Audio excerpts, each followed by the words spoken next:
Hello and welcome to this week's episode of Reimagining Our World. Delighted to be back with you again. So, today I wanted to focus on a new topic, which is a very, very important topic, particularly for those of us in the United States of America, and then hopefully by role modeling some changes we make of benefit to the rest of the world. What I want to do today is engage in an exercise of raising consciousness and sharing some reflections about one of the most challenging issues facing this country, the United States, where I live. And it is the problem of racial prejudice. I'm doing this in recognition of the truth that silence in the face of flagrant injustice affords permission for that injustice to continue with impunity. The time has come for us human beings to all stand in solidarity together and stand together with those who are unjustly oppressed, really standing from a place where our hearts and our souls are engaged. As we have often talked about during these series, if we're to build a better world and a different future from the one we have to first acknowledge the difficult truths and choices that have led us to where we are today. We need to then accept responsibility for the choices that we've made, create a vision of something different that we want if we don't like where we're at, and then design the steps that will take us from where we are to where we want to be. So I've been trying to educate myself on how did we get here in terms of the race challenge in this country and frankly everywhere in the world, but particularly in the United States. And so I've been reading and trying to educate myself, and I thought that something fun and interesting, definitely fun for me, and educational for me to do was to read a particular book, which is the book Caste by Isabel Wilkerson. And having done so, to share some highlights with you that bear focusing on and then maybe offer some reflections on how we can then move from where we are to where we want to be. So that's the goal today for today's session together. So the first thing that I was struck by when I read this book was understanding, as Ms. Wilkerson puts it, that slavery was an American innovation and not just an unfortunate thing that happened to Black people. This was really quite eye-opening for me. Slavery was an American institution that was created by and for the benefit of the elites and the dominant caste and enforced by the poorer members of the dominant caste who chose to ally themselves with the dominant caste so that they could better their lot as much as they could. So the next thing is understanding that this was a totally arbitrary construction and one based on a theory of caste, which was really, again, an eye-opening concept for me. And what that means is what caste is an arbitrary construction in which you fix the rankings of human value and usefulness that sets a presumed group of people who are supposedly more supreme than others and better than others against a group that is presumably inferior to others. But it's all just really a social construct. It's just something that human beings made up, has no basis in reality.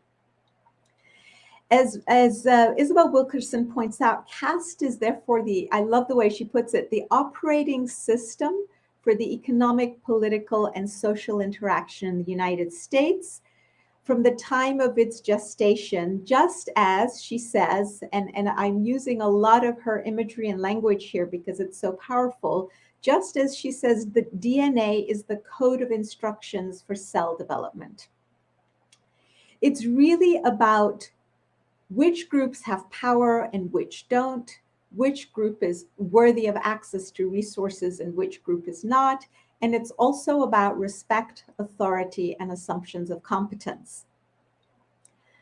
So, simply, in other words, by assigning roles in society to different groups, when we play those roles long enough, as the author points out, we come to believe that they're preordained, because we forget how these roles evolved and how we were the ones who cast people in these roles.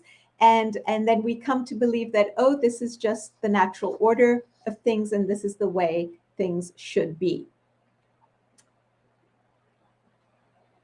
Now, the next thing that the author said that really struck me was that America is a house that has flaws in its original foundation that we need to fix. Just as if we had a house, if we discovered that in the original planning and design there were flaws in the foundation, we would want to fix it before the house collapsed.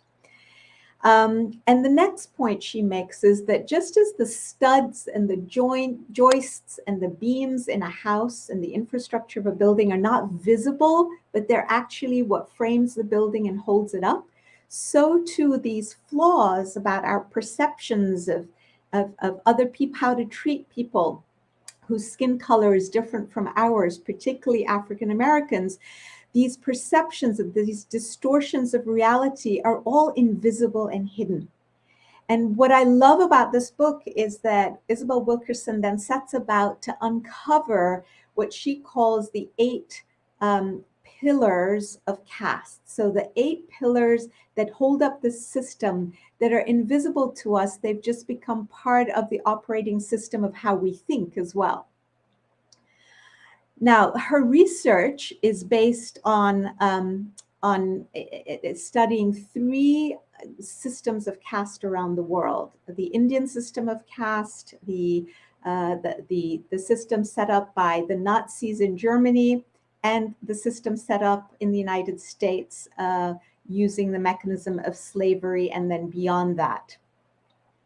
And she argues very successfully that these 8 pillars comprise hidden false assumptions and beliefs that drive us and that we've come to accept unthinkingly. And this is, as you know, one of the themes that we talk about a lot in Reimagining Our World, that we're driven by these unconscious thoughts and perceptions and ways of interpreting and understanding the world. And if we can bring these to the surface, then we're in a position to decide, well, gee, do we want to keep these? What's the cost of thinking this way? And what's the cost of the behaviors they yield? And maybe we can cast these out and replace them with more ennobling perceptions and beliefs. And the key point here that these pillars are based on false assumptions, on distortions that are there just for the convenience of the dominant class. And they have become the means and the justification of cruelty. So let's look at these 8 pillars, because I find them fascinating. The first is the concept of divine will and the laws of nature. So it's the first organizing principle in any caste system, is you want to justify why it is that it needs to exist. And the best way is to say, well, you know, the creator or God, you know, wants us to be like this. So for instance, in the Indian caste system, apparently the story goes back to the story of creation and the establishment of the 4 varnas, that are the 4 basically main castes. The Brahmins, being the highest caste, were apparently created from the mouth of Manu, the all-knowing, and they are the philosophers, the sages, the priests. Then from the arms of the creator came the Kshatriya, and forgive me for butchering the pronunciations here. They are the warriors, the protectors, and the rulers. Then from the thighs come the Vaishya, the merchants, the traders, and so on. And then you have the feet, the Shudra, who are the servants and the bearers of burden. And then you've got that group that is beneath really the unmentionables in some sense, also known as the untouchables or the Dalits, who are beneath even the feet of the Shudra. They're not to be touched and not to be seen. Now, we move to another framework, a religious framework, if you like, for justifying the caste system in the United States. And you have the story in the Old Testament of the great flood and the story of Noah. Apparently, Noah had 3 sons, Shem, Ham, and Japheth. And Noah ends up cursing one of his sons, Ham, because Ham enters the tent when his dad is asleep and happens to be naked. And he sees him naked, goes out and tells his brother, oh, our dad's naked. And anyway, Noah, the father, gets very upset and then curses this son and his son, Canaan, and all the generations to follow. And these 3 sons then spread around the world and have descendants. And the descendants of Ham move to the south and are supposedly the dark-skinned folks. And so the justification for treating African Americans as slaves and the Africans that they forcibly kidnapped and brought to the United States to work here as slaves, the justification was that they are the progeny of Ham, and therefore it is part of divine will that they should be treated this way and have the, be at the bottom of this rung of hierarchy. So the second pillar of caste is what Ms. Wilkerson refers to as heritability, which means that it's a limiting belief that says once you're born into a particular caste, you are stuck there for life and there's nothing you can do to get out of it. So unlike class, where you can move from one class to another through your own efforts, by getting an education, by working hard and so on, you can't move out of your caste, no matter how wealthy you become, no matter how much money you earn, no matter whom you marry, and no matter how famous you become. So even celebrities who are Black weren't able and still aren't very often able to break out of this mindset that once you're born into this system, you belong, you have your place in society, and you better stay in your place. Then the third pillar is endogamy, which means controlling marriage and mating with the goal of keeping the caste separate and protecting the bloodlines of those who belong to the upper caste, supposedly. That means you restrict marriage to those within the same caste. And you have this system in India, you had the system in the American colonies, and you had it in Nazi Germany. It also ensures that you keep resources within a caste, right? And also affinity, a feeling of having a personal stake in the happiness and fulfillment of another human being. You make sure that it doesn't go beyond your caste, because then the whole system would collapse. And indeed, 41 out of 50 states in this country ended up passing laws that made intermarriage between Black and white a crime punishable by fines of up to $5,000 and up to 10 years in prison. When you combine this system with the ban on immigrants from places that were not European for much of American history, you see that the goal of all these laws is to control breeding and to curate the population of America. All right, on to the next pillar, the pillar of purity versus pollution. So when you look at India, you see that people of the lower castes are often required to stay a certain number of steps, between 12 and 90, depending on the castes involved, from someone of a dominant caste. Sometimes people had to wear bells to alert the higher caste to their presence so they wouldn't pollute the environment. In some instances, some had to drag a thorny branch to wipe out their footprints, or to prostrate on the ground in front of a Brahmin as a Brahmin passed by. In Nazi Germany, Jews were banned from stepping onto the beaches at their own summer homes for fear of polluting those waters. They were also prohibited from using public pools. In the US, our caste system, African Americans were prohibited from using white fountains and had to use horse troughs. Bed sheets for Black prisoners were kept separate from bed sheets for white prisoners. Even when folks died, their bodies were kept in a corner of the dead house away from the corpses of white folks. It's just a crazy, crazy system. It makes you shudder when you think about it. They weren't allowed to enter stores, and if in those instances where they weren't allowed to try garments on or to touch the clothing for fear of polluting it. So what's interesting, another thing I learned from this book that actually stunned me, was that Nazi Germany actually looked to America for inspiration in creating a legal prototype of creating a caste system. Because legally speaking, you have to be able to categorize people before you can separate them.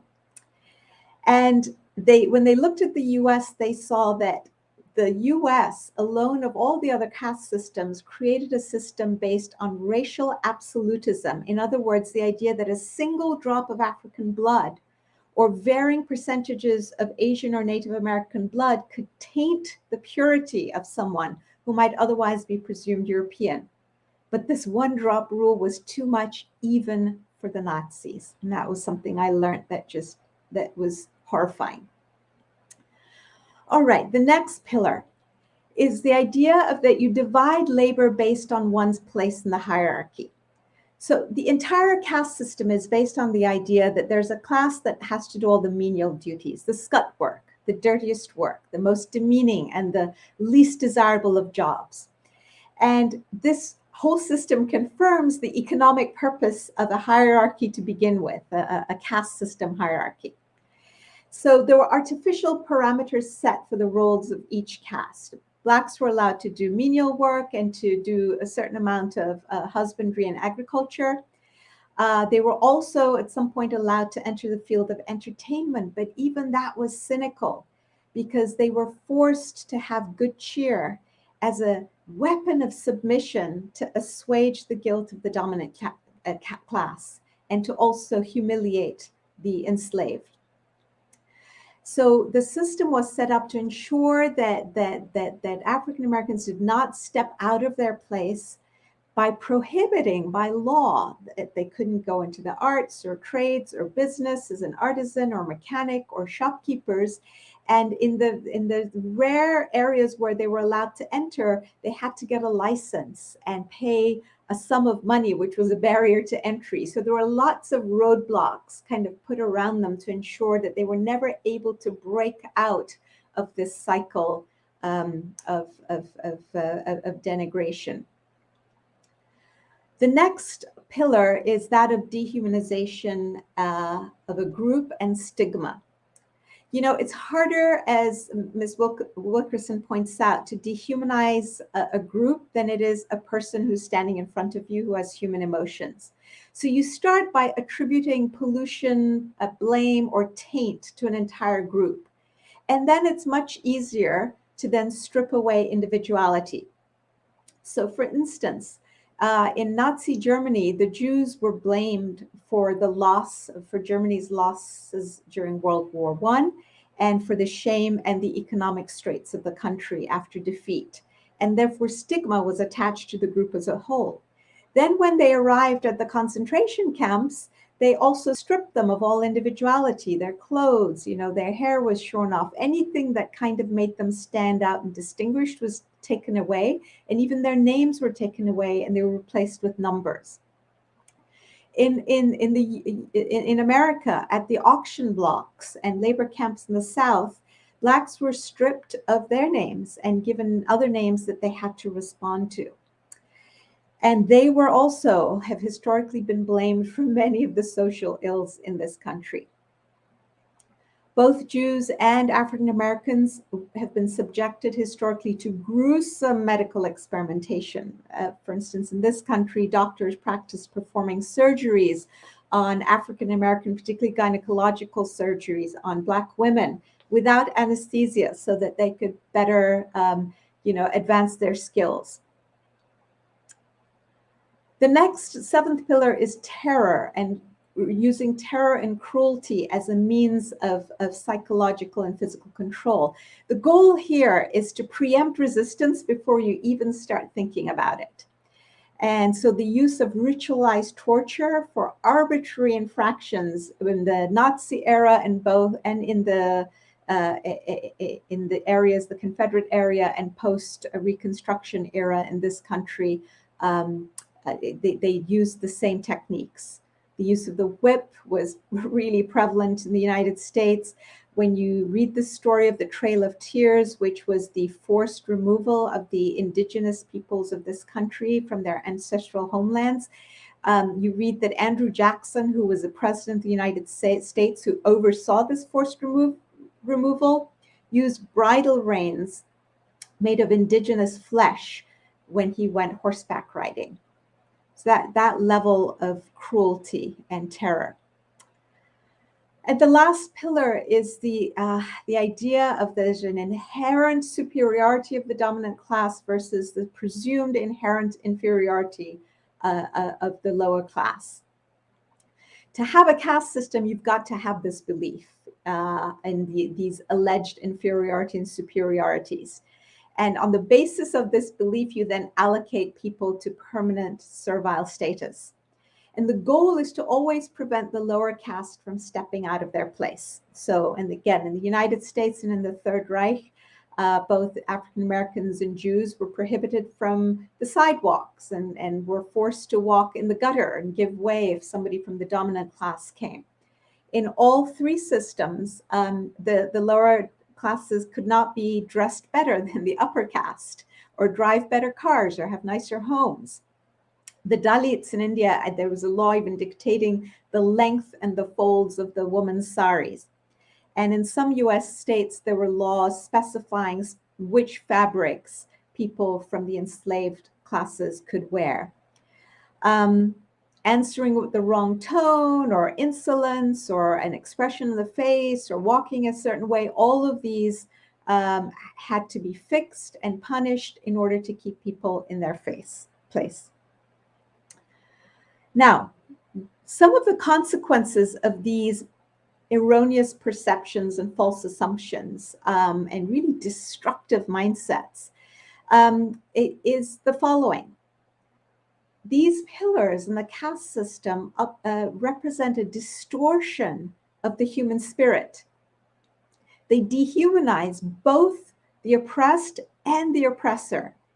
And they create unnecessary and degrading competition and jealousy from lower classes of whites with respect to blacks, because anytime the lowest class succeeds, it's a slap in the face to those who are somewhere in the middle who feel like, oh my gosh, my turf is now being taken over. I mean, it's just crazy. So competition sets in. And the other thing is that people, this is just human psychology, people become what you tell them they're capable of becoming. They will rise or fall to meet the level of societal expectations. So we end up stunting the growth of a group of people, assuming that and telling them that they can only attain minimum achievements.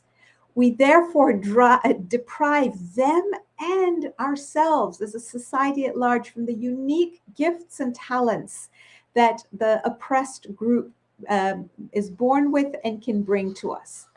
So in short, the cost is way too high. So what can we do to change our perceptions and dawn new ennobling and life-affirming perceptions? So I want to offer a few. So we've identified how we got here, what the problem is, how the caste system was created, that it was created, what are the hidden assumptions that hold it up? So now what can we do? So we need to, first of all, change our perceptions. So I want to offer some thoughts here. How about if we recognized that the human soul has no race or gender? It just is. It is the sign of the Creator within us. What if we came to believe and understand that all human beings are created noble? And that what characterizes and distinguishes one human from another is not the color of their skin, which is immutable and a fixed characteristic in which they had no choice, just like their height and their weight and, the color of their eyes. And what distinguishes them is actually their qualities of heart and qualities of character, in which we all have a choice in crafting. What if it's the deeds, those deeds that are more worthy and are more in service to other human beings and are expressions of the highest part of each individual? What if it's those deeds that actually matter and on the basis of which we should distinguish human beings as opposed to skin color? What if we believe that we're all created equal in the sight of God? And that in fact, we should aim to treat others not only as well as we would want to be treated, but better than we would want to be treated. That all must be accorded equal rights, privileges, and opportunities. What if the purpose of our lives is to develop certain virtues and qualities that are indispensable for our well-being and our advancement as spiritual beings? Just like the job of the fetus in the womb of the mother is to grow organs and limbs that it needs to function well once it's born into this life. And what if free will is a gift that's given to all human beings, regardless of the color of their skin, and that all should be able to exercise in order to live lives of nobility and dignity in which we can all actualize our God-given potential? What if we were to imagine that we're all born with certain threads? We can't choose our life circumstances, and we can't choose our parents and our families, but recognizing that we're not responsible for things that are out of our control, but what we will be judged on is the kind of the patterns that we weave, whether the threads are made of silk or coarse wool, or whether they're beautifully colored or not. We've lived with the false assumptions that certain groups are superior and others inferior for so long that we've accepted it as though it were a truth, which it is not. What if we were to replace it with a truth that is a social truth, and that is the law of the oneness of humanity, which, like the law of gravity in physics, operates on us whether we want to acknowledge it or not? And we wouldn't dream of building an airplane, I think I've mentioned this once before, without taking into account the law of gravity. It would be a foolish thing to do. And yet we blithely go about creating social, political, economic, environmental institutions that fail to take into account the law of oneness. Ultimately, we have to accept that racism is a profound deviation from the standard of true morality. So, having changed our mindsets and thought about developing these new mindsets, what can we actually do in our day-to-day lives to break these artificial barriers between the members of the caste, this whole system? It just needs to be knocked down, right? So what can we do to bring it down and replace it? So I have two thoughts that I want to offer, and both of them come from an amazing role model that I think we can all learn from. I believe in looking at successful role models and looking to see what they've done and then learning from them as opposed to trying to reinvent the wheel. So the role model I want to look for, some of you may be familiar with this individual and others may not, is someone I consider to be one of the greatest peacemakers of the 20th century. His name was Abdu'l-Baha. And he traveled, very interesting history and story that I would encourage you all to look up. I've typed the name here. If you want the spelling, you're welcome to go Google it. But was a prisoner in the Ottoman Empire for many years, and then eventually after the Young Turks Revolution was freed and chose to come to the United States in order to promote the message of peace. And one of the topics that was closest to his heart and one of the greatest challenges that he saw American society facing was this challenge of racial prejudice. And he set about to do his best, to do his part to try to bring amity between the races. And he did a couple of things that I want to share with you because it shows how a human being can do something that that kind of helps shatter these false constructs. So one of the things he did when he came to visit in 1912, when these miscegenation laws were very strong, in other words, laws that prohibited intermarriage between Black and whites in 41 states, he encouraged the Black and white to intermarry. And there is a particular example of this amazing couple, Louis Gregory and his wife. Louis Gregory was an African-American gentleman whose grandmother had been a slave, and he married a British woman, a white woman by the name of Louisa Matthews. And they had a beautiful marriage because their goal in getting married was to demonstrate that Black and white could come together and live in unity and on the basis of equality, and to demonstrate that love, that they saw the beauty of the Creator in each other. And beyond that, Mr. Gregory ended up traveling around the country, sharing a message of peace and love.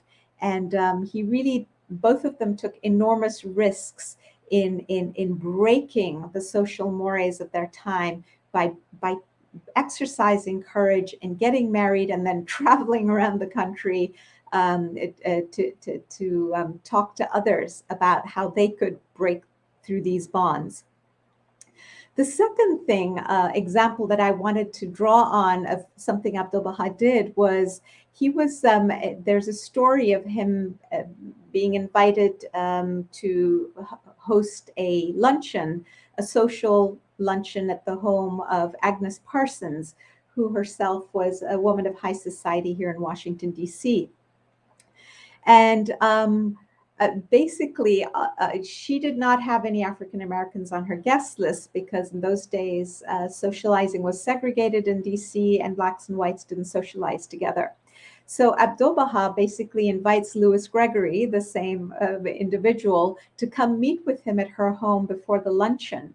And when the luncheon is called, Abdu'l-Baha goes to the table and says, "Where is my friend, Mr. Gregory?" Mr. Gregory was going to leave, but he's called in, and Abdu'l-Baha says he must join us for lunch. So that's rule number one, the fact that, the dominant class doesn't socialize with African Americans. Rule number one broken with just one word, one sentence. The second thing that Abdu'l-Baha did, which was amazing, is that he quickly reshuffled the places, and he gave Louis Gregory the seat of honor to his right side at the table without making a fuss. He just made sure that there was a place for him, invited him to sit. Now, you'll know that there are protocols involved in who sits where and all of this craziness. Well, those social protocols were broken as well. Abdu'l-Baha didn't make a fuss about it and just went on and gave his talk, which happened to be about the oneness of humanity. So when I read stories like this, I think to myself, Saveda, what can you do in your life to be mindful in all situations?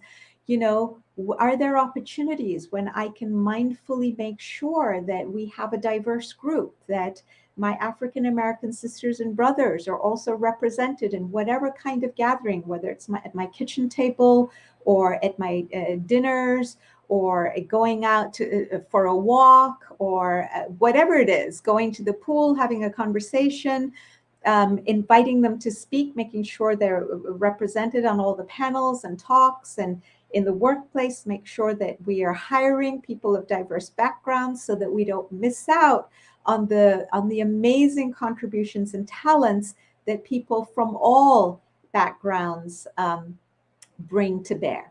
So those were the thoughts that I wanted to share with you today. I hope that you have found this useful and interesting. And I would highly commend this book, Caste by Isabel Wilkerson, to you if you haven't read it. And there's also a wonderful biography of Louis Gregory for those of you who might be interested, written by Gail Morrison. That's it for me. I will look to see if there are any comments. There don't seem to be.